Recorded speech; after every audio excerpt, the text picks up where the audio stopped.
Assalamualaikum warahmatullahi wabarakatuh. Jumpa kembali di channel YouTube Perkumpulan Inisiatif bersama saya Nandang Soherman. Kesempatan ini kami akan bincang-bincang seputar WATSAN, Water and Sanitasi, air bersih dan sanitasi.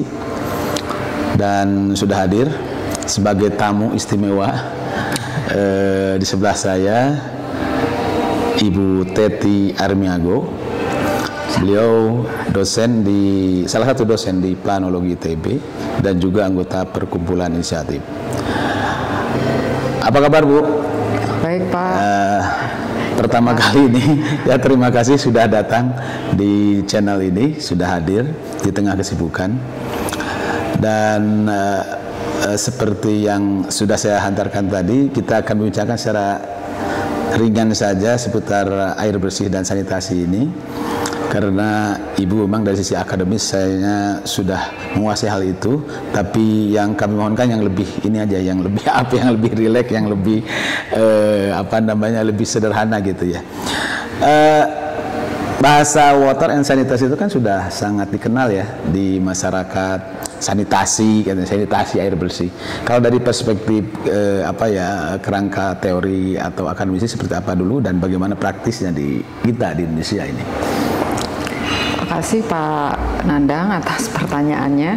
Saya juga senang bisa berbagi pengetahuan dengan masyarakat luas ya mengenai water and sanitation atau WATSAN, atau dalam bahasa Indonesianya air bersih dan sanitasi.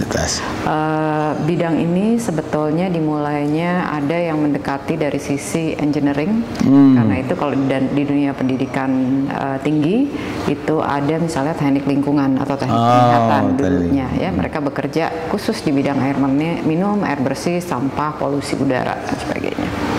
Ini lebih kepada infrastruktur ya, pada engineeringnya. Lalu kita juga punya teman-teman yang bergerak di bidang kesehatan masyarakat. Mereka berbicara mengenai air, terutama dari kualitasnya, karena tidak cuma kuantitas air, tetapi kualitasnya juga. Dan penentuan kualitas sampai saat ini ditentukan oleh peraturan Kementerian Kesehatan.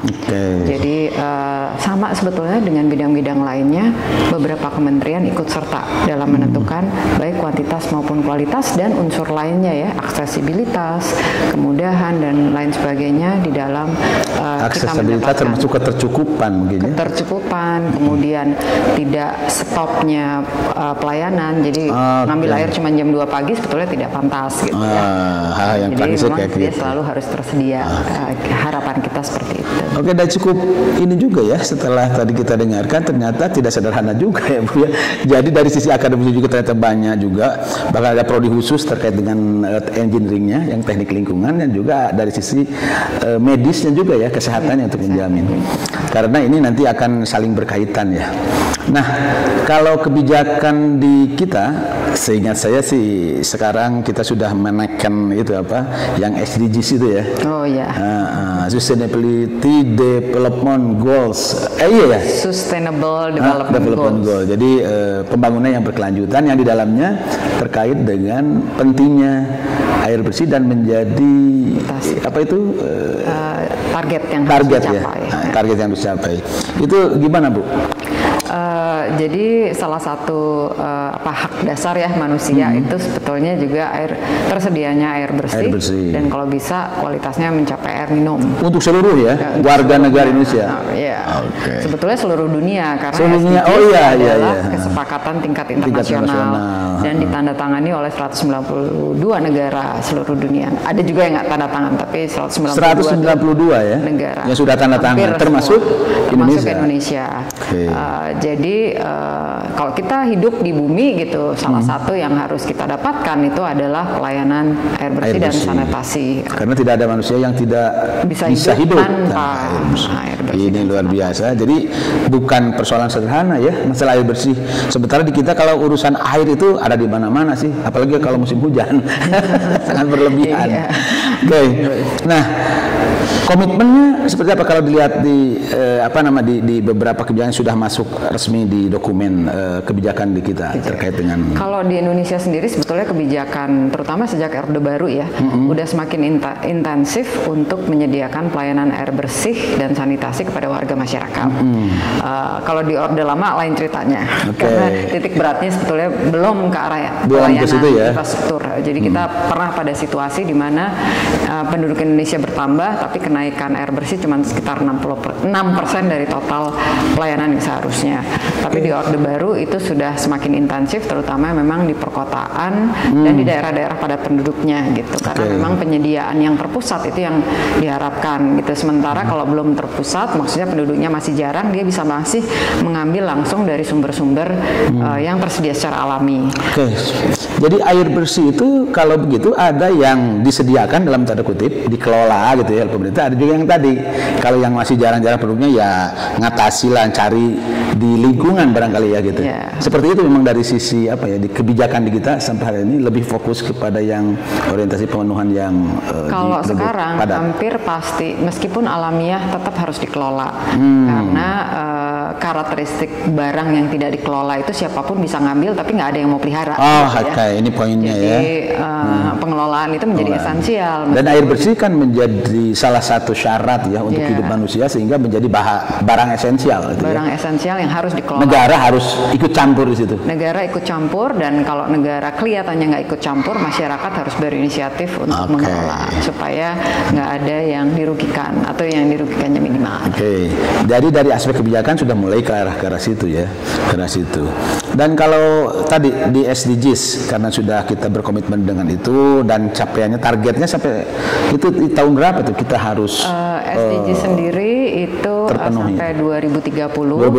Idealnya ingin terpenuhi mencapai 100%. 100%. Di kita sendiri kalau di Kementerian PUPR terutama dari sisi infrastruktur kita pengen pencapaian penyediaan air bersih dan sanitasi itu juga 100%. Namun memang tidak mudah. Jadi sebetulnya salah satu upaya yang dilakukan pemerintah adalah penyediaan air bersih berbasis masyarakat yang disebut PAMSIMAS itu ya. Penyediaan air minum berbasis masyarakat. Itu adalah program yang sangat ekstensif dan cepat sekali meningkatkan pelayanan yang bisa dipertanggungjawabkan kepada warga. Peran pemerintah di situ dalam itu lebih infrastrukturnya ya? Infrastrukturnya, penciptaan pengorganisasiannya, kemudian transfer teknologinya, kemudian after sale service-nya gitu. Jadi kalau ada isu-isu dan memang sampai saat ini beberapa PAMSIMAS itu pengelolaannya non-profit. Tapi ada juga yang modelnya koperasi dan ada juga yang menjadi for profit dalam evolusinya.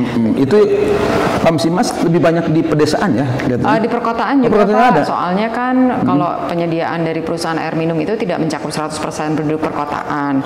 Jadi yang tidak dilayani melalui PDAM atau PAM itu salah satunya penggerakannya melalui PAMSIMAS. Pembedanya itu apa Bu? Kalau PAMSIMAS itu lebih kepada berbasis masyarakat, kalau PDAM kan itu pemerintah ya? Pemerintah. Dan itu perusahaan, itu bisnis for profit dan kita membayar.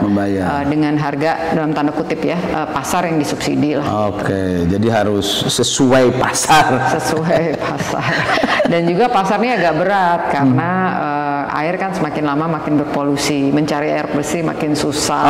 Sumber air juga semakin sering kali kering, misalnya di musim kering gitu ya. Jadi pelayanannya juga memang harus semakin inovatif lah. Bukankah secara dulu kalau saya masih SMA gitu ya, ada teori itu kan kekekalan zat ya yang gimana air itu kan Itu kenapa bisa kurang ya?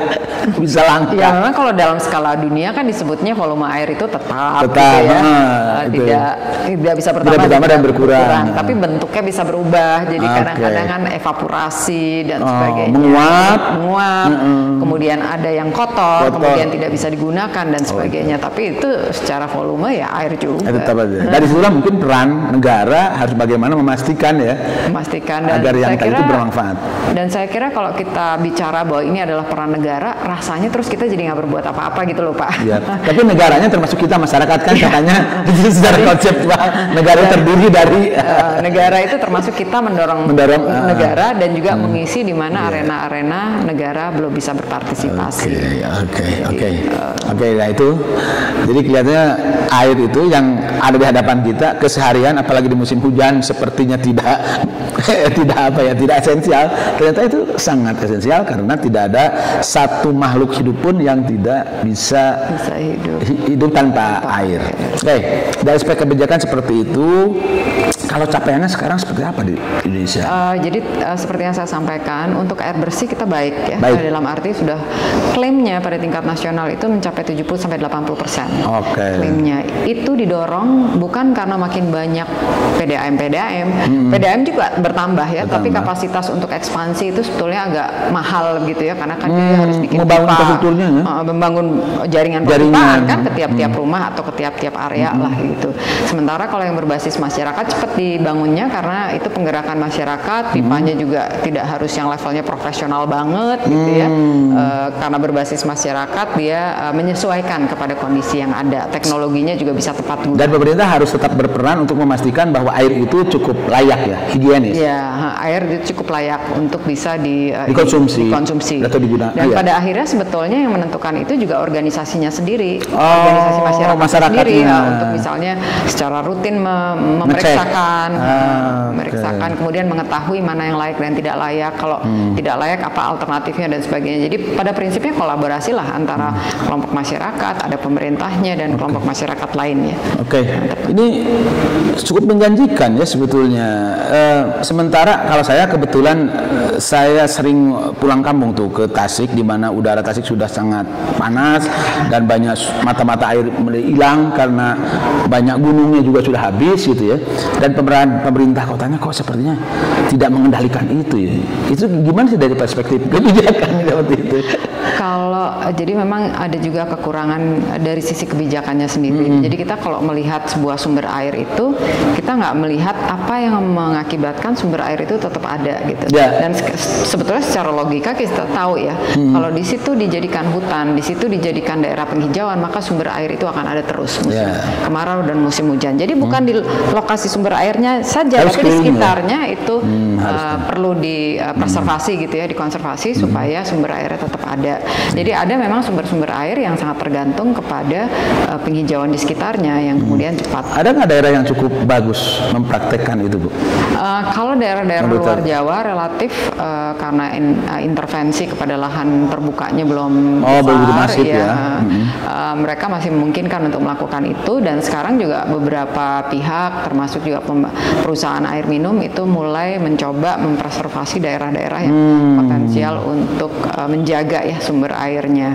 Tapi kalau untuk Kota Bandung sih sebetulnya kita sangat tergantung sama pemerintah, dalam hal ini juga DLH ya yang mengelola hutan, karena mereka lah yang bisa membantu memastikan penyediaan sumber air itu masih tetap ada.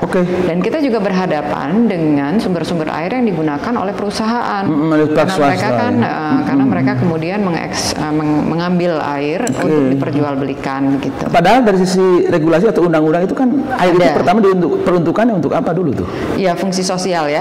Namun juga ada fungsi ekonominya. Jadi kalau pernah ingat, pernah ada undang-undang air kalau nggak salah tahun 2004 yang kemudian dibatalkan karena di situ secara eksplisit bicara air sebagai fungsi ekonomi lebih daripada fungsi sosial. Dan ketika itu kan kritiknya adalah kalau kita berdoa membutuhkan air itu gimana gitu ya? Apa kita harus beli baru bisa berdoa misalnya seperti itu.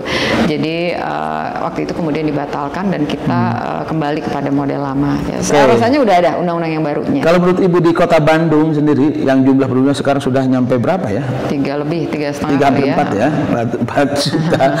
Sementara dari kebutuhan air juga pasti sangat tinggi. dilihat dari ininya apa? Ketersediaan gimana tuh?